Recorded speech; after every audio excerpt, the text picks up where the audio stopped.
dernier à être présenté, le plus gros et le plus cher de ce que j'ai. Donc c'est le MFT3 de chez Festool. Le plateau fait 110 cm par 72, donc ça fait une très belle surface de travail. Et en épaisseur un peu plus de 18 cm. Sur le dessous, il y a des tampons en caoutchouc qui permettent d'être utilisés au sol directement pour une scie radiale par exemple, pour couper du parquet ou quand il n'y a pas beaucoup de place. Les pieds donc se replient dessous comme pour le Wallcraft, sauf qu'ici ce sont des molettes. Moins pratique que les clips de Wallcraft, peut-être plus durable. Donc on vient ouvrir et on verrouille. Voilà. A noter qu'il y a un sens. D'abord celui-là et ensuite celui-là, sinon ça se ferme mal.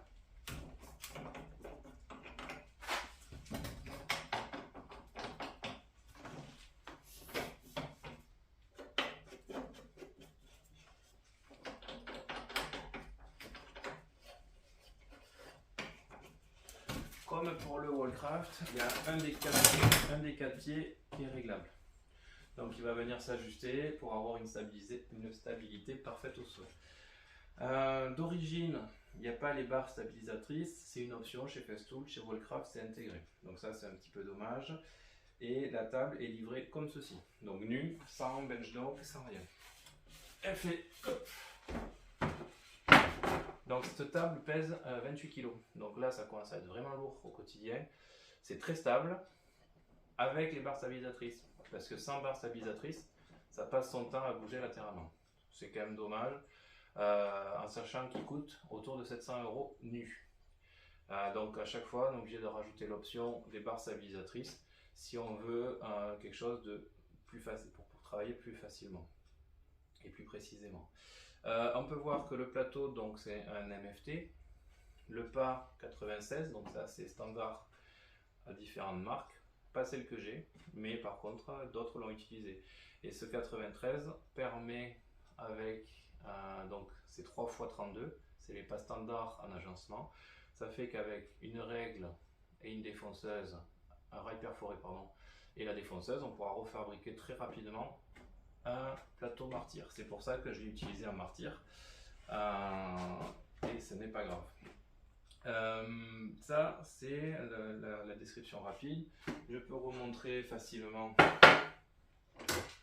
tous les serre-joints qu'on peut utiliser. Donc celui-là qui est extrêmement pratique, je me sers plus souvent. On verrouille, on vient faire son usinage, on change de pièce, ou une défonce, enfin on peut faire plein de choses, ou un sciage.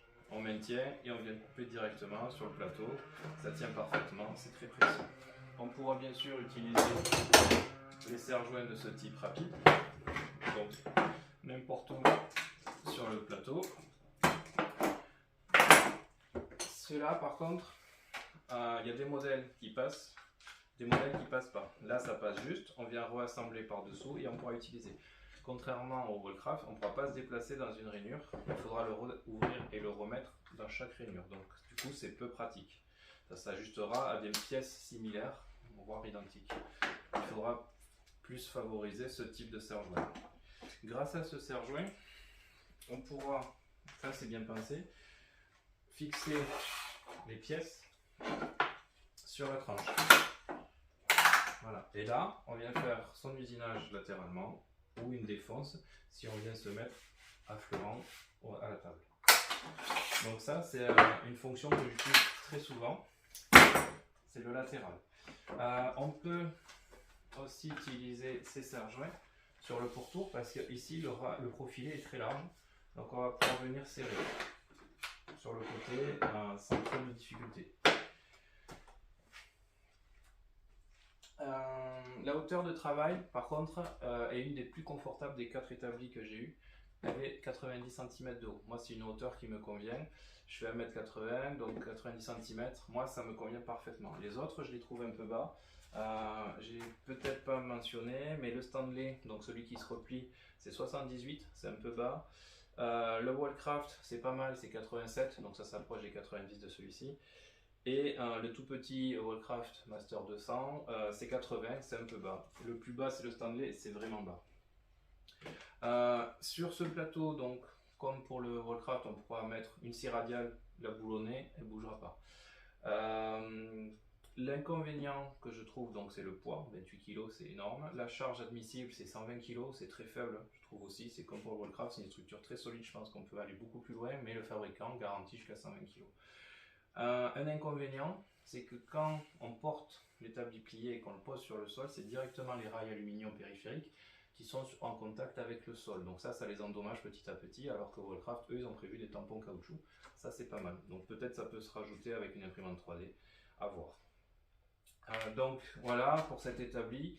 Il a des avantages indéniables, c'est les compatibilités avec tous les accessoires Festool, évidemment si on est équipé en Festool. Et là où cet établi devient intéressant, ça va être avec tout le panel d'accessoires que Festool propose. Les accessoires sont très bien développés, ils ont un coût, c'est certain, mais par contre au quotidien, quand on a tout en système, ça fonctionne parfaitement. Je vais vous montrer dans une vidéo complémentaire les différents accessoires, dont moi j'en ai peu. C'est ceux que j'utilise le plus souvent, qui pour moi sont intéressants. D'autres personnes trouveront d'autres accessoires plus intéressants. Donc